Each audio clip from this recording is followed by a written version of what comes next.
5:16 के ऊपर ईरान के सुप्रीम लीडर खामनेई का एक ट्वीट आता है भारत को लेकर, और उसी के ठीक 4 घंटे 36 मिनट के बाद भारतीय विदेश मंत्रालय की तरफ से ईरान की लैंग्वेज में ईरान को जवाब आता है। और ये जो ट्वीट करा था इनके सुप्रीम लीडर ने, ये बहुत ही ज्यादा इंपॉर्टेंट हो जाता है, क्योंकि ईरान के अंदर गवर्नमेंट चाहे किसी की भी हो या फिर कोई भी पद पे गवर्नमेंट ऑफिसर बैठा हो, जो पूरी पावर होती है वो ईरान का सुप्रीम लीडर के हाथ में होती है, चाहे वो रिलीजियस हो चाहे पॉलिटिकल हो। ईरान का सुप्रीम लीडर ही हाईएस्ट अथॉरिटी होता है, और ईरान के सुप्रीम लीडर के हाथ में इतनी ज्यादा पावर होती है कि अगर कोई भी इनका सरकारी ऑफिसर कुछ भी अगर डिसीजन बनाता है तो इनके सुप्रीम लीडर उसको चेंज भी कर सकते हैं। ईरान के अंदर मिलिट्री ऑफिसर, मीडिया और जुडिशियरी के ऊपर जो हायर अथॉरिटी का ऑफिसर होता है उसकी अपॉइंटमेंट इनका सुप्रीम लीडर ही करता है। और इसीलिए अगर आर्म्ड फोर्सेस में देखें या फिर रिलीजियस मैटर, पॉलिटिकल या फिर फॉरेन मैटर और रिलीजियस कोई भी मैटर हो, इनके ऊपर जो सुप्रीम लीडर है उसकी बहुत ज्यादा पावर होती है,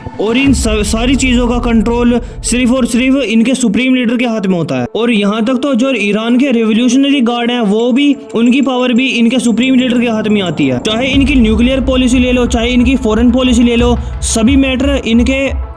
मिलिट्री और डिप्लोमेसी से संबंधित सारे फैसले सिर्फ और सिर्फ इनका सुप्रीम लीडर ही लेता है। और आप ऐसा मान सकते हो कि ईरान के अंदर कोई अगर पावरफुल आदमी है तो इनका सुप्रीम लीडर ही है, क्योंकि ये किसी भी पॉलिटिकल और किसी भी सिचुएशन के अंदर कोई भी अगर डिसीजन बनाता है तो ये कंप्लीट उसको चेंज भी कर सकता है। जबकि जो सुप्रीम लीडर है उनको किसी से परमिशन भी लेने की जरूरत नहीं है, और जो ईरान का प्रेसिडेंट है वो सिर्फ इंटरनेशनल लेवल पे प्रेजेंट कर सकता है ईरान को, और अगर इस चीज के अंदर भी इनका सुप्रीम लीडर बाधा ना डाले तो। और इसीलिए कहा जाता है कि ईरान के अंदर इनका प्रेसिडेंट क्या बोल रहा है क्या नहीं ये कुछ भी मैटर नहीं करता, बल्कि जो इनका सुप्रीम लीडर है वो क्या बोल रहा है वो बहुत ज्यादा मैटर करता है। और जो पिछले कल इनके सुप्रीम लीडर खामनेई ने भारत को लेकर एक ट्वीट करा है वो आपकी स्क्रीन पर है, और इनके इस ट्वीट के अंदर साफ दिखता है कि ईरान के सुप्रीम लीडर ने म्यांमार, इंडिया और गाजा के अंदर जो हो रहा है उसको डायरेक्ट कंपेयर करा है। यानी कि जो म्यांमार के अंदर हो रहा है रोहिंग्या मुसलमान के खिलाफ, और जो गाजा में हो रहा है उसका डायरेक्ट कंपैरिजन करा है भारत से।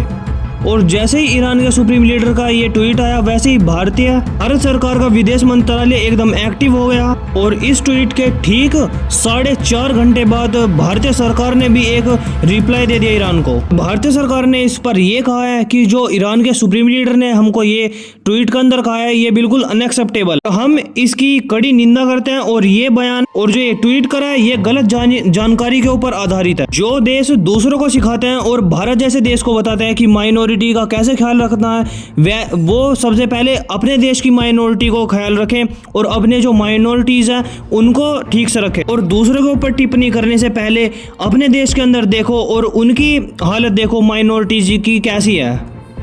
वैसे मैं आपको बता दूं ये वही ईरान है जब एक हेलीकॉप्टर क्रैश के अंदर इब्राहिम रईसी की डेथ हो गई थी, तब उनके फ्यूनरल में भारत ने अपने वाइस प्रेसिडेंट जगदीप धनखड़ साहब को भेजा था उनकी रिस्पेक्ट शो करने के लिए। लेकिन ईरान को ये नहीं दिख रहा कि चाइना के मुसलमान को साथ क्या हो रहा है और चाइना के अंदर कितनी ज्यादा बदतर हालत है माइनॉरिटीज की। वहाँ पे तो चाइना अपने हिसाब से मॉडिफिकेशन कर देता है,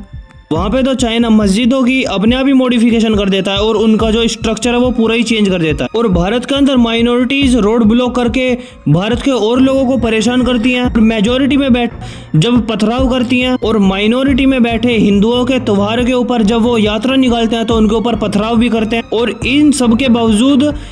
हमारे भारत के मुसलमानों को गाजा और म्यांमार के जो अंदर मुसलमान है उनके साथ कंपैरिजन करा जा रहा है। और भारतीय सरकार ने तो इनको रिप्लाई दे दिया, पर लेकिन इससे अच्छा ये होगा कि भारत के अंदर जितने भी मुसलमान लीडर हैं वो सभी डायरेक्ट इनको रिप्लाई दे और वो सिचुएशन बताए इनको, और वो भी ईरान के इस स्टेटमेंट की निंदा करें।